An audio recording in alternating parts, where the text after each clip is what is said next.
राम राम दोस्तों, मैं आपकी प्यारी दुलारी चुगल किशोरी। कैसे हैं आप लोग? आज हम बहुत दिनों के बाद आपसे मुलाकात करने आए हैं क्योंकि हमको माता रानी का बुलावा आया था। हम उनके दर्शन करने के लिए वैष्णो देवी गए थे।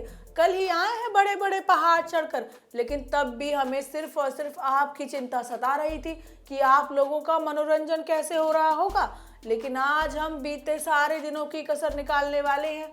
अनुपमा और ये रिश्ता क्या कहलाता है में एक से बढ़कर एक ट्विस्ट आ रहे हैं। और तो और अर्जुन और प्रीता की जिंदगी में भी सब कुछ ठीक नहीं चल रहा है। तो चलिए हर बार की तरह अनुपमा से शुरुआत करते हैं और जानते हैं कि वहाँ क्या हो रहा है और क्या होने वाला है।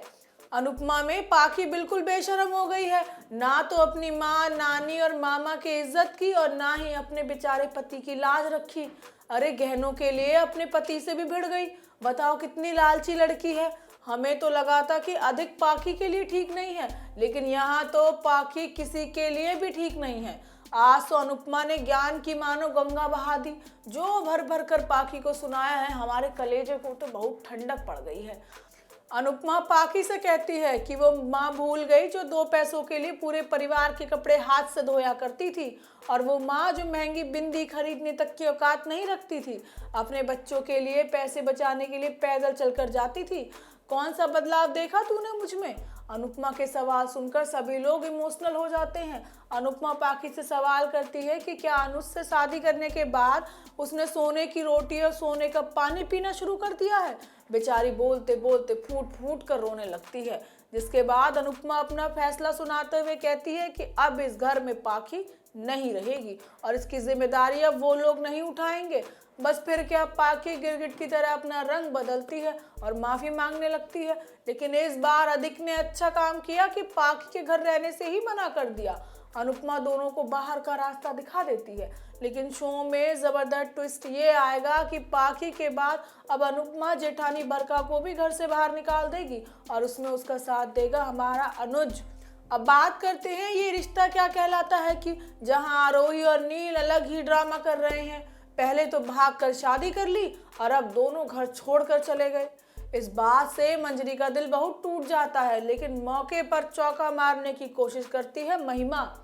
वो मंजरी को भड़काने की कोशिश करती है और कहती है कि दिखा दिया अपना असली रंग, कर दी सौतेले वाली हरकत। नील तो सौतेला है ना, इसलिए ऐसा किया होगा। मंजरी ये सुनकर हैरान हो जाती है और कहती है कि मैंने दोनों बेटों में कोई अंतर नहीं किया। अपनी माँ का बचाव करने के लिए तुरंत मैदान में अभिमन्यु भी आ जाता है और कान ना भरने की सलाह देता है। महिमा को तो कितना भी समझा लो, वो कांड किए बिना मानेगी नहीं। अभी तो किसी को पता भी नहीं है कि नील और आरोही की शादी कराने के पीछे इस महिमा का ही हाथ है। खैर छोड़ो, हमें क्या, सबके अपने पाप और पुण्य उन्हीं के साथ हैं। वहीं आरोही मनीष से मिलने के लिए गोयनका हाउस पहुंच जाती है, जहां वो अक्षरा को ताना मारते हुए कहती है कि तूने तो दोनों घरों पर कब्जा कर रखा है। अक्षरा कहती है कि दोनों ही घर उसके हैं। जिसके बाद अक्षरा आरोही को मनीष से मिलने तक नहीं देती। दूसरी तरफ नील और आरोही को वापस लाने के लिए मंजरी तिलक की थाल लिए तैयार खड़ी होती है, लेकिन खुद अभिमन्यु थाल लेकर नील के पास पहुंच जाता है। अपकमिंग एपिसोड में नील और आरोही दोनों घर वापस आने वाले हैं और ये पूरे परिवार के लिए किसी झटके से कम नहीं होगा। वहीं कुंडली भाग्य में अर्जुन और प्रीता जितना दूर जाने की कोशिश कर रहे हैं, भगवान दोनों को उतना पास लाने की कोशिश में जुटे हैं। दोनों की मुलाकात एक बार फिर मंदिर में हो जाती है। अरे होता ये है कि प्रीता दादी को लेकर मंदिर जाती है और अर्जुन भी अपनी दादी को लेकर मंदिर जाता है, जहां पहले अर्जुन प्रीता को देख लेता है और मन ही मन उसे सारी बातें याद आने लगती हैं कि कैसे प्रीता ने उसे अपनी ही बेटी काव्य से दूर कर दिया। बेचारा अर्जुन गुस्से में मंदिर से निकल जाता है, लेकिन घूम फिर कर प्रीता के पास ही पहुंच जाता है। जिसके बाद दोनों के ऊपर माता रानी की चुनरी आकर गिर जाती है। देखो, अब भगवान भी इशारा कर रहे हैं, लेकिन प्रीता बात को समझने को तैयार नहीं है। वहीं खड़ी एक औरत दोनों को आशीर्वाद देती है कि दोनों की जोड़ी सदा बनी रहे, लेकिन ये सुनकर प्रीता बौखला जाती है और कहती है कि हमारी कोई जोड़ी वोड़ी नहीं है। जिसके बाद एक खुलासा होता है कि प्रीता ने अर्जुन की गाड़ी को ठोक दिया है। अब तो प्रीता की शामत आने वाली है और देखना होगा कि कैसे वो अर्जुन से बचकर निकल पाती है। अब बात करते हैं गुम है किसी के प्यार में सीरियल की। विराट ने सभी को अपनी बेटी के तौर पर अपना लिया है और ये बात सुनकर काकू और पाखी के सिवा घर में सभी लोग खुश होते हैं। लेकिन भवानी यानी हमारी काकू, जो पहले से ही सही को पसंद नहीं करती, वो गुस्से से ये बात सुनकर भड़क जाती है।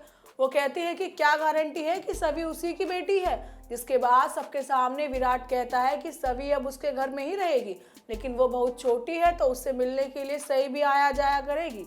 भवानी विराट के फैसले को लेकर उस पर भड़कती है। वो उससे सवाल करती है कि उसे सभी को अपने घर में लाने की परमिशन आखिर दी किसने, जिस पर वह जवाब देता है कि उसकी बेटी है और उसके परिवार का हिस्सा है। अब जल्द ही विराट सही को और सभी को घर लेकर आएगा। पड़ोस वाली पंडिताइन बता रही थी कि अब पत्रलेखा पहले जैसी साजिश करने लगेगी, क्योंकि वो विराट और सही को साथ में देख नहीं पाएगी।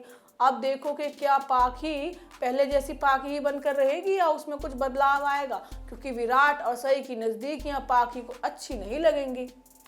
तो चलो दोस्तों, सीरियल्स की दुनिया की इतनी जानकारी काफ़ी है। कल आपसे फिर मिलने आएंगे ढेर सारी जानकारी लेकर, लेकिन आप हमारे वीडियो को लाइक करना और चैनल को सब्सक्राइब करना ना भूलिएगा। राम राम।